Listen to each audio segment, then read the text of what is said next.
Ulcerative colitis and Crohn's are two diseases that fall within the remit of inflammatory bowel disease. Inflammatory bowel disease is a disease where there is inflammation in the bowel that is driven by the body's own immune system. Just as you have when you have a cough and cold, the immune system causes a fever. The same concept that when you have an infection that comes into the gut, sometimes the gut immune system is activated and it doesn't turn off, and that leads to damage in the gut as a consequence. So autoimmune diseases are diseases where the immune system is attacking the body in its own form. So ulcerative colitis, Crohn's disease, falls within that umbrella of inflammatory bowel disease. We believe that there's a genetic predisposition, meaning that within the hardwiring of each individual, there may be a genetic predisposition. So twins have a greater concordance. They have a twin with Crohn's or colitis, it is likely that the second twin may also have the disease. A family member with disease has a small chance that somebody else in the family will have it, and hence the genetic predisposition. The diseases are generally considered treatable but not curable at present.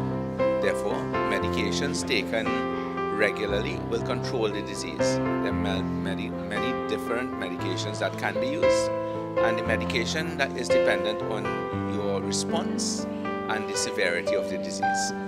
90% or more of Crohn's patients are perfectly well on first-line treatment, and as you go up, there are different medications we can use, and it's only the minority that may need surgery to correct the complications of the disease. Right. So the symptoms of inflammatory bowel disease. The symptoms, patients usually present with diarrhea. They may have abdominal pain. They may have unexplained weight loss and occasionally rectal bleeding. And usually rectal bleeding, as opposed to hemorrhoids or piles, where there's just a spot of blood on wiping at the end of a bowel movement. Usually blood mixed in the stool. The diarrhea typically causes diarrhea at night time as well. So any constellation of diarrhea, bleeding, unexplained weight loss or crampy abdominal pains should raise awareness and raise the possibility of the existence of one of these.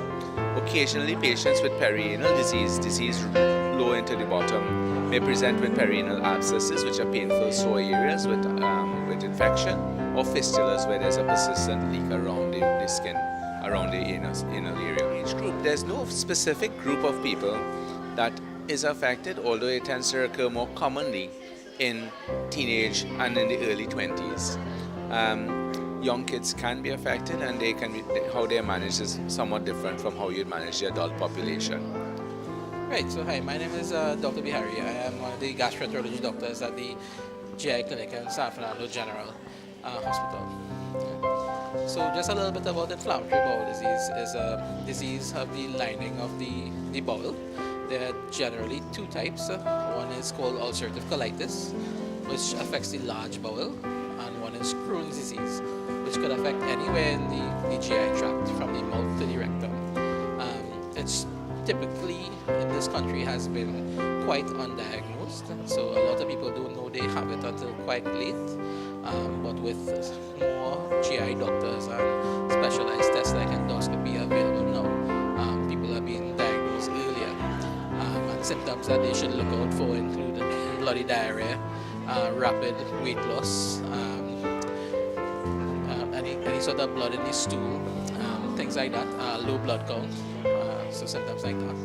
And they could seek help from a gastroenterologist, maybe being referred by their GP. So good day, my name is Dr. Suman. I look after children with inflammatory bowel disease and other bowel problems. Inflammatory bowel disease is much more common in adults.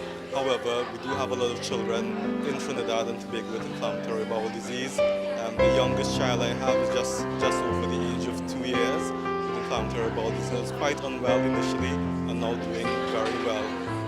So these children do need the support of a group like the National Association of Crohn's and Colitis of Trinidad and Tobago, which I've heard about only about the last year or so. And so far the children who have attended this association have benefited from from the different lectures and more importantly from the camaraderie that occurs amongst the group itself. Certainly patients need to be advocates for their health care, whereas the medical profession will try to obtain drugs and new treatments for children. In order to develop the service within the hospital setting, we always need to get patients and parents to advocate for their cause, and using this group is one of the ways in which they can do this. The Crohn's and Colitis Society of Trinidad and Tobago is a patient-centered group that was designed really to give the patient a voice, allow for patient education, allow for dissemination of knowledge and patient support, both to patients and their families and relatives dealing with the disease. Having a diagnosis and a label can be quite daunting and frightening to most, and therefore having a forum by which questions could be asked in a non-clinical context is important. Patients, the best way to treat disease is education. Patient education forms one of the pillars of the foundation, and therefore there's a strong medical presence at the meetings more for dissemination of knowledge, and the dissemination of knowledge is driven by the patient's agenda rather than a medical agenda. Lastly, patients as a group have a stronger voice.